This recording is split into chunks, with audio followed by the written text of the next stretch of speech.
Hi, my name's Mike, and this is my circuit bent Sony Walkman cassette player. I added a tape speed control that goes from full stop up to fast chipmunk speed, a momentary kill switch to the motor. This unit has the ability to auto reverse, so you don't have to flip the tape over. So for example, it's playing in that direction, but if you press this button, it'll actually flip and start playing in the other direction. And when it does that, it changes which head it's using. It's actually got two heads there. So the other modification I did over here is that it's a momentary switching of the heads, or full switching with the on or off of the head. So that way you can play you can play backwards the opposite side of a tape, if that makes sense. To make room for this pot, I had to cut away some of the circuit board. Also, one of the problems with this when I got it was the original switch was damaged. That selected between tape and radio. It was super corroded with the battery compartment in there.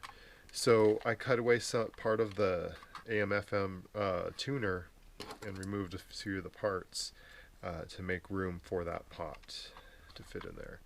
And then to fix the issue with the switch being damaged, I routed that over to the AM/FM selector switch, since that won't be used anymore, to turn the unit on. So now that is on and that is off for the unit.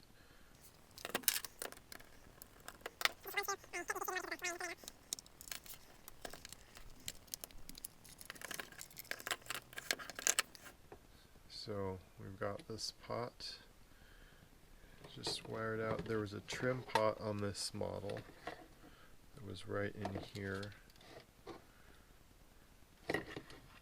So I just removed that trim pot.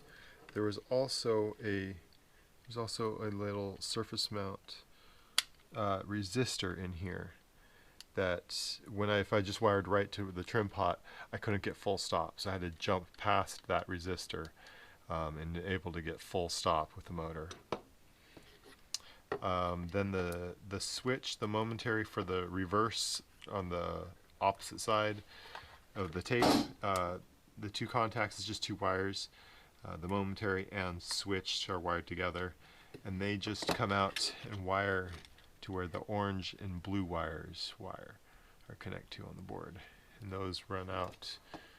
So I just basically figured out when you engage that, it is connecting the orange and blue wires, but is also flipping the motor direction. So this basically just engages those connections without flipping.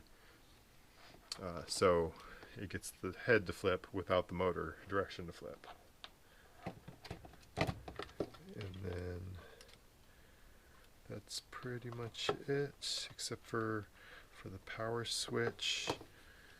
Over here, this is the power switch that was damaged. So I just ran the two lines out, and then running over to here, which was the selector switch for the AM/FM radio. I figured out which traces to cut. I cut some traces in there so that isolated that switch from everything else, and then ran those power wires to two of the legs there. As far as where the components that I cut out they were mounted right in here. So it was pretty clear as there wasn't many traces I had to worry about, so I was able to safely cut those out without affecting anything else. And that's pretty much it.